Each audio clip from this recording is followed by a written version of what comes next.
Peace. This is Wise for Wise Words Media. Back at y'all for another round. And over the weekend, we saw Frank the Ghost Martin, who is a professional boxer coming out of the Derrick James stable. He is signed under Man Down Promotion, which is Earl the Truth Spence boxing promotion. So he's one of Earl Spence fighters, and he has made quite the name for himself within the past couple of years. He had a huge victory over Michel Rivera, who is mainly known as the Dominican Muhammad Ali. So he had a big victory. He was undefeated versus undefeated, and he dominated Rivera in that performance. However, this past weekend, he had a tough outing against and forgive me, I can't say his name. Harutyunan, a boxer out of Romania.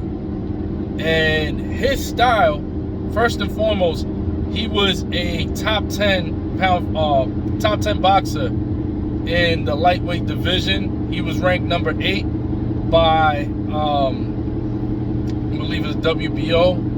One of the sanctioning bodies had him as number 8 rank going into that fight. He was undefeated, and he was very confident. Even before the fight, he said he was happy to have his first fight in the United States, in the fight capital of the world, Las Vegas. And he said he was going to show the world why he's there. And no question, he did a great job. He made things very hard for Frank Martin. In fact, this fight came out to be a more difficult fight for Frank Martin than the Michel Rivera fight. And that's boxing for you. Styles make fights. The Michel Rivera fight, you saw that Frank Martin was very aggressive, and in his aggression, he was able to land a lot of shots, a lot of flush punches.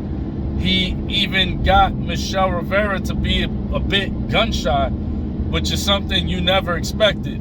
You figured it was going to be like a firefight, but it was just pretty much one-sided, dominated by Mr. Martin.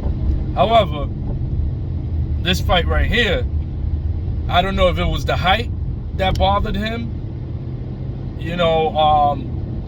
or it was just the constant pressure and the constant throwing punches. But he was throwing a lot of punches.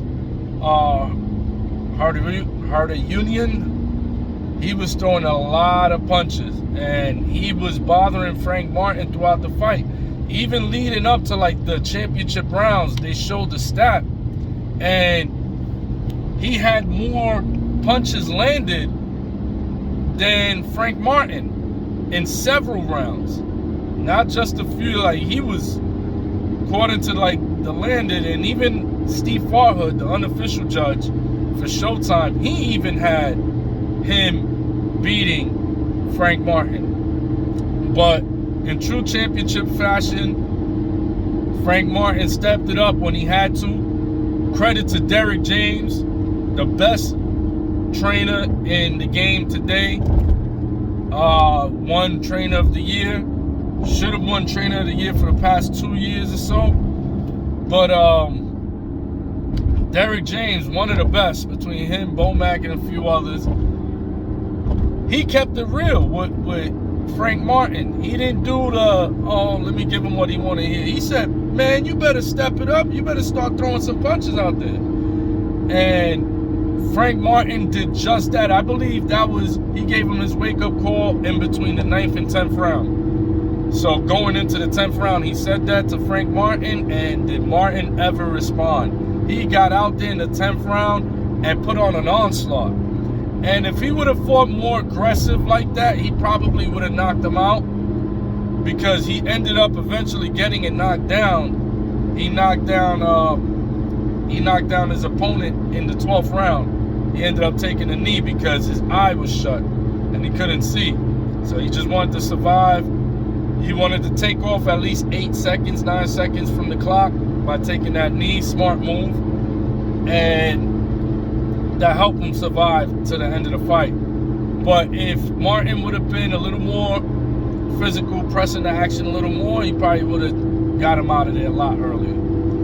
But another solid victory against another undefeated fighter for Frank Martin. And this fight was a title eliminator. Excuse me, I mentioned WBO. It was WBC. Excuse me, WBC. This was a WBC title eliminator, and which means now with this victory, Frank Martin should be getting a title shot in the very near future. So let's look out for that. Frank Martin definitely is one of those top 5 lightweights. He's another name in one of the most loaded, talented divisions. So we'll see what's next for Martin, and if he gets his title shot in the very near future, once Devin Haney ultimately surrenders the belts, because he's going to move up to 140, and all 4 belts will be vacant. So I'm Watch for Watchwords Media. Peace.